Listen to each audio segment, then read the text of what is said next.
ఇక ఓ బాపు నా బాపు అనుకుంటా పావనక్క సోషల్ మీడియాలో ట్రెండ్ అవుతుంది మీ అందరూ తెలుసు కదా. అయితే ఈ పావనక్క ట్రెండ్ అవుడు విషయం ఏమో కానీ బీఆర్ఎస్ పార్టీకి ఏమైనా లాభం అయితే అనుకుంటే లాభం కంటే ఎక్కువ నష్టమే అవుతుందట ఈ పావనక్క వల్ల. ఎట్లా అంటే ఈ పావనక్క మాట్లాడిన దాని కింద ఈ మధ్యకాలంలో బీఆర్ఎస్ పార్టీలోనే ఉన్నటువంటి సీనియర్ కార్యకర్తలు, సీనియర్ సోషల్ మీడియా కార్యకర్తలు అంతా కూడా, వారియర్స్ అంతా కూడా అసంతృప్తిని వెళ్ళగక్కుతురు.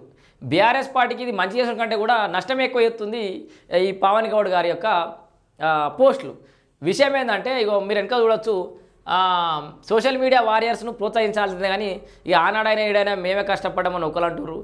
మరి ఇప్పుడు ఇంత జీతం తీసుకొని పనిచేస్తున్నటువంటి వీళ్ళే ఉద్యమకారులు, అసలైన నాయకులైతే ఎలాంటి లాభం ఆశించకుండా ఇన్ని రోజులు పనిచేసినా మేమేం కావాలని ఓలు అసలు ఈ బాపు బాపు అని చెప్పేసి చేతి మీద పచ్చబొట్టేసుకోగానే అయిపోదు. మా లెక్క అందరి ప్రజల గుండెలలో కేసీఆర్ బొమ్మను ముద్రించగలగాలి, మేము అట్లా కష్టపడుతున్నాం.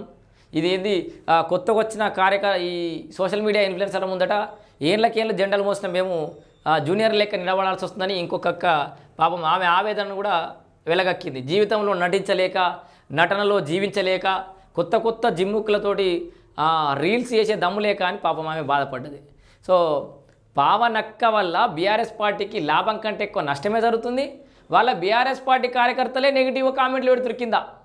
నువ్వు విజయాలు వచ్చినావు, నీ సంగతి ఏంది, నువ్వేం ఓవర్ యాక్షన్ చెప్తున్నావు, ఉన్న పరువు తిత్తున్నావు మన పార్టీది అని చెప్పేసి కూడా చాలామంది వేసుకుంటున్నటువంటి పరిస్థితి. మరి కేటీఆర్ గారు పావని గౌడ్ వల్ల మీకు ఏమైనా లాభం ఉందా నష్టం ఉందో చూసుకోరు.